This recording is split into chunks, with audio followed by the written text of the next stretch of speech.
ಎಲ್ಲರಿಗೂ ನಮಸ್ಕಾರಗಳು. ರೂಪನಾತ್ಮಕ ಪರೀಕ್ಷೆ 2 ಫಾರ್ಮೇಟಿವ್ ಅಸೆಸ್ಮೆಂಟ್ 2 ಪ್ರಶ್ನೆ ಪತ್ರಿಕೆ ಹಾಗೂ ಉತ್ತರಗಳನ್ನು ನೋಡೋಣ. ಅಂದರೆ FA2 ಪರೀಕ್ಷೆಯ ಪ್ರಶ್ನೆ ಪತ್ರಿಕೆ, ತರಗತಿ 6ನೇ, ವಿಷಯ ಪ್ರಥಮ ಭಾಷೆ ಕನ್ನಡ, ಸಮಯ 40 ನಿಮಿಷ, ಗರಿಷ್ಠ ಅಂಕಗಳು 20. ಅಂದರೆ 6ನೇ ತರಗತಿ ಕನ್ನಡ ವಿಷಯದ FA2 model question paper new syllabus ಪ್ರಕಾರ FA2 ಪ್ರಶ್ನೆ ಪತ್ರಿಕೆ ಹೊಸ ಪಠ್ಯಕ್ರಮ, ಅಂದರೆ ಕನ್ನಡ ವಿಷಯಕ್ಕೆ ಸಂಬಂಧಪಟ್ಟಿರುವಂಥದ್ದು.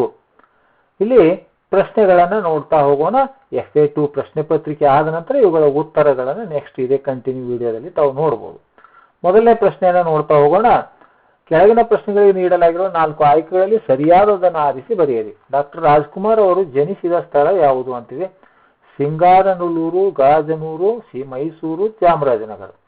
ಎರಡನೇ ಪ್ರಶ್ನೆ, ಸುಧಾಮನು ತನ್ನ ಗೆಳೆಯ ಕೃಷ್ಣನಿಗೆ ನೀಡಲು ಏನನ್ನು ತೆಗೆದುಕೊಂಡು ಹೋದನು. ಹಣ್ಣುಗಳು, ಬೆಲ್ಲ, ಅವಲಕ್ಕಿ, ಬಂಗಾರ. ಇನ್ನು ಎರಡನೇ ಪ್ರಶ್ನೆ, ಒಂದು ವಾಕ್ಯದಲ್ಲಿ ಉತ್ತರಿಸಿರಿ. 2 ಪ್ರಶ್ನೆಗಳು, 1 ಅಂಕ.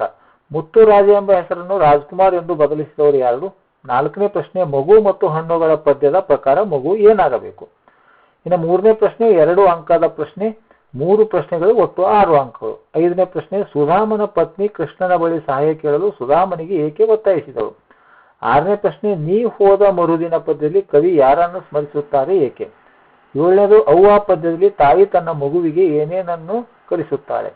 ಇನ್ನು 3 ಅಂಕದ ಪ್ರಶ್ನೆ, ಪ್ರಶ್ನೆ 4, 3 ಅಂಕದ 2 ಪ್ರಶ್ನೆಗಳು, ಒಟ್ಟು 6 ಅಂಕಗಳು. 8ನೇ ಪ್ರಶ್ನೆ, ಕನ್ನಡ ಭಾಷೆ ಮತ್ತು ನಾಡಿಗಾಗಿ ಡಾಕ್ಟರ್ ರಾಜ್ಕುಮಾರ್ ಅವರು ನೀಡಿದ ಕೊಡುಗೆಯನ್ನು ವಿವರಿಸಿ. 9ನೇದು, ಮಗು ಮತ್ತು ಹಣ್ಣುಗಳ ಪದ್ಯದಲ್ಲಿ ವಿವಿಧ ಹಣ್ಣುಗಳ ಮೂಲಕ ಕವಿ ನೀಡುವ ಸಂದೇಶವೇನು. 5ನೇ ಪ್ರಶ್ನೆ 4 ಅಂಕದ ಒಂದೇ ಒಂದು ಪ್ರಶ್ನೆ ಇದೆ, ಒಟ್ಟು 4 ಅಂಕ. ಸುಧಾಮನು ದ್ವಾರಕೆಯಿಂದ ಮರಳಿದಾಗ ತನ್ನ ಹಳೆಯ ಗುಡಿಸಲಿನ ಜಾಗದಲ್ಲಿ ಏನನ್ನು ಕಂಡನು ಅಂತ. ಇದು FA2 ಮಾಡೆಲ್ ಕ್ವಶನ್ ಪೇಪರ್ ಇದೆ. ಈಗ ಈ ಒಂದು ಪ್ರಶ್ನೆ ಪತ್ರಿಕೆಯ ಉತ್ತರಗಳನ್ನು ನೋಡೋಣ. FA2 ಮಾಡೆಲ್ ಕ್ವಶನ್ ಪೇಪರ್, ಈಗ ಆನ್ಸರ್. 1ನೇ ಪ್ರಶ್ನೆಗೆ ಉತ್ತರ ಗಾಜನೂರು ಅನ್ನುವಂಥ ಡಾಕ್ಟರ್ ರಾಜ್ಕುಮಾರ್ ಅವರು ಚಾಮರಾಜನಗರ ಜಿಲ್ಲೆಯ ಗಾಜನೂರಿನಲ್ಲಿ ಜನಿಸಿದರು, ಗಜಾನೂರಿನಲ್ಲಿ. 2ನೇ ಪ್ರಶ್ನೆಗೆ ಉತ್ತರ ಸೀದು ಅಂತಕ್ಕಂಥ ಅವಲಕ್ಕಿ. ಸುಧಾಮನು ತನ್ನ ಗೆಳೆಯ ಕೃಷ್ಣನಿಗೆ ನೀಡಲು ಏನನ್ನು ತೆಗೆದುಕೊಂಡು ಹೋಗಿದ್ದಾನೆ, ಅವಲಕ್ಕಿ. ಸುಧಾಮನು ತನ್ನ ಗೆಳೆಯ ಕೃಷ್ಣನಿಗಾಗಿ ತನ್ನ ಮನೆಯಲ್ಲಿದ್ದ ಅಲ್ಪ ಅವಲಕ್ಕಿಯನ್ನು ಕಟ್ಟಿಕೊಂಡು ಹೋದನು ಅಂತ. 3ನೇ ಪ್ರಶ್ನೆಗೆ ಉತ್ತರ ಮುತ್ತುರಾಜ ಎಂಬ ಹೆಸರನ್ನು ರಾಜ್ಕುಮಾರ್ ಎಂದು ಬದಲಿಸಿದವರು ಯಾರು ಎಂದರೆ ಚಲನಚಿತ್ರ ನಿರ್ದೇಶಕರಾದ HLN ಸಿಂಹ ಅವರು ಮುತ್ತುರಾಜ ಎಂಬ ಹೆಸರನ್ನು ರಾಜ್ಕುಮಾರ್ ಎಂದು ಬದಲಿಸಿದರು. 4ನೇ ಪ್ರಶ್ನೆ, ಮಗು ಮತ್ತು ಹಣ್ಣುಗಳ ಪದ್ಯದ ಪ್ರಕಾರ ಮಗು ಏನಾಗಬೇಕು ಅಂತ. ಮಗು ಮತ್ತು ಹಣ್ಣುಗಳ ಪದ್ಯದ ಪ್ರಕಾರ ಮಗು ಹಣ್ಣಾಗಬೇಕು ಅಂತ. 5ನೇ ಪ್ರಶ್ನೆಗೆ ಉತ್ತರ ಸುಧಾಮನು. ಪ್ರಶ್ನೆ ನೋಡೋಣ ಮೊದಲು. ಸುಧಾಮನ ಪತ್ನಿ ಕೃಷ್ಣನ ಬಳಿಯ ಸಹಾಯ ಕೇಳಲು ಸುಧಾಮನಿಗೆ ಏಕೆ ಒತ್ತಾಯಿಸಿದರು ಅಂದರೆ ಸುಧಾಮನ ಮನೆಯಲ್ಲಿ ಬಡತನವಿತ್ತು ಮತ್ತು ಅವರು ಮಕ್ಕಳ ಹಸಿವಿನಿಂದ ಕಂಗಾಲಾಗಿದ್ದರು. ಆದ್ದರಿಂದ ಮಕ್ಕಳ ಉಜ್ವಲ ಭವಿಷ್ಯಕ್ಕಾಗಿ ಕೃಷ್ಣನ ಬಳಿ ಸಹಾಯ ಕೇಳುವಂತೆ ಸುಧಾಮನ ಪತ್ನಿ ಒತ್ತಾಯಿಸಿದಳು. 6ನೇ ಪ್ರಶ್ನೆ, ನೀ ಹೋದ ಮರುದಿನ ಪದ್ಯದಲ್ಲಿ ಕವಿ ಯಾರನ್ನು ಸ್ಮರಿಸುತ್ತಾರೆ, ಏಕೆ. ಈ ಪದ್ಯದಲ್ಲಿ ಕವಿ ಡಾಕ್ಟರ್ BR ಅಂಬೇಡ್ಕರ್ ಅಂದರೆ ಬಾಬಾ ಸಾಹೇಬ್ ಅವರು ಅವರನ್ನು ಸ್ಮರಿಸುತ್ತಾರೆ. ಶೋಷಿತರ ಬದುಕು ಹಸನಾಗಲಿ ಎಂಬ ಆಶಯದೊಂದಿಗೆ ಅವರನ್ನು ನೆನೆಯುತ್ತಾರೆ. 7ನೇ ಪ್ರಶ್ನೆಗೆ ಉತ್ತರ. 7ನೇ ಪ್ರಶ್ನೆ ನೋಡೋಣ. ಅವ್ವ ಪದ್ಯದಲ್ಲಿ ತಾಯಿ ತನ್ನ ಮಗುವಿಗೆ ಏನೇನನ್ನು ಕಲಿಸುತ್ತಾಳೆ.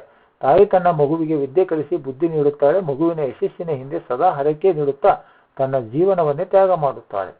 ಇನ್ನು 8ನೇ ಪ್ರಶ್ನೆ, ಕನ್ನಡ ಭಾಷೆ ಮತ್ತು ನಾಡಿಗಾಗಿ ಡಾಕ್ಟರ್ ರಾಜ್ಕುಮಾರ್ ಅವರು ನೀಡಿದ ಕೊಡುಗೆಯನ್ನು ವಿವರಿಸಿ ಅಂತಿದೆ.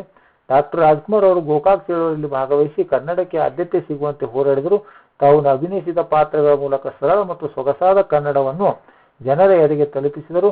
ಅನ್ಯ ಭಾಷೆಯ ಆಮಿಷಗಳಿಗೆ ಒಳಗಾಗದೆ ಕನ್ನಡದ ಬಗ್ಗೆ ಅಚಲ ಪ್ರೀತಿಯನ್ನು ಹೊಂದಿದ್ದರು ಅಂತ. 9ನೇ ಪ್ರಶ್ನೆ, ಮಗು ಮತ್ತು ಹಣ್ಣುಗಳ ಪದ್ಯದಲ್ಲಿ ವಿವಿಧ ಹಣ್ಣುಗಳ ಮೂಲಕ ಕವಿ ನೀಡುವ ಸಂದೇಶವನ್ನು. ಹಣ್ಣುಗಳಂತೆ ಮಗು ಪಕ್ವವಾಗಬೇಕು, ಅಂದರೆ ಸುಕ್ಕು ಬರುವವರೆಗೆ ಮಾಗಿ ಹಣ್ಣಾಗಬೇಕು. ಬಾಳೆಹಣ್ಣಿನಂತೆ ವಿನದಿಂದ ಬಾಗಬೇಕು. ದಾಳಿಂಬೆಯಂತೆ ಒಳಗಿನ ರಸಭರಿತ ಗುಣ ಹೊಂದಿರಬೇಕು ಮತ್ತು ಎಲಚಿಯಂತೆ ಎಲ್ಲರಿಗೂ ದಕ್ಕುವಂತಿರಬೇಕು ಎಂದು ಕವಿ ಆಶಿಸುತ್ತಾರೆ. ಇನ್ನು ಕೊನೆಯ ಪ್ರಶ್ನೆ, ಸುಧಾಮನು ದ್ವಾರಕೆಯಿಂದ ಮರಳಿದಾಗ ತನ್ನ ಹಳೆಯ ಗುಡಿಸಲಿನ ಜಾಗದಲ್ಲಿ ಏನನ್ನು ಕಂಡನು ಅಂತಿದೆ. ಸುಧಾಮನು ದ್ವಾರಕೆಯಿಂದ ಮರಳಿದಾಗ ತನ್ನ ಹಳೆಯ ಗುಡಿಸಲಿನ ಜಾಗದಲ್ಲಿ ಸುಂದರವಾದ ಅರಮನೆಯಂತಹ ಮನೆ ನಿರ್ಮಾಣವಾಗಿರುವುದನ್ನು ಕಂಡನು. ಅವನ ಪತ್ನಿ ಮತ್ತು ಮಕ್ಕಳು ಹೊಸ ಬಟ್ಟೆಗಳನ್ನು ಧರಿಸಿ ಆಭರಣಗಳನ್ನು ತೊಟ್ಟು ಸಂತೋಷದಿಂದ ಇದ್ದರು. ಗೆಳೆಯ ಕೃಷ್ಣನು ಸುಧಾಮನ ಮನದ ಇಂಗಿತವನ್ನು ಅರಿತು ಕೇಳದೆ ಈ ಎಲ್ಲಾ ಐಶ್ವರ್ಯವನ್ನು ನೀಡಿದ್ದನು.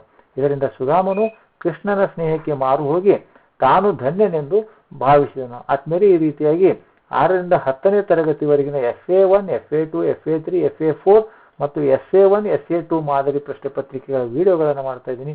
ಈ ವಿಡಿಯೋ ಇಷ್ಟವಾದರೆ ದಯವಿಟ್ಟು ಲೈಕ್ ಮಾಡಿ ಅಂತ ಹೇಳುತ್ತಾ ಅಲ್ಲಿರುವಂತಹ ಹೆಡ್ ಬಟನ್ ಮೇಲೆ ಕ್ಲಿಕ್ ಮಾಡಿ ಸಪೋರ್ಟ್ ಮಾಡಿ ಅಂತ ಹೇಳುತ್ತಾ ಮತ್ತು ಈ ಪ್ರಶ್ನೆಗಳನ್ನು ಮತ್ತು ಉತ್ತರಗಳನ್ನು ಒಂದ್ಸಲ ತಾವು ಕೂಡ ವೆರಿಫೈ ಮಾಡಿಕೊಳ್ಳಿ ಅಂತ ಹೇಳುತ್ತಾ ಈ ವಿಡಿಯೋ ನೋಡಿರುವ ತಮ್ಮೆಲ್ಲರಿಗೂ ನನ್ನ ನಮಸ್ಕಾರಗಳು.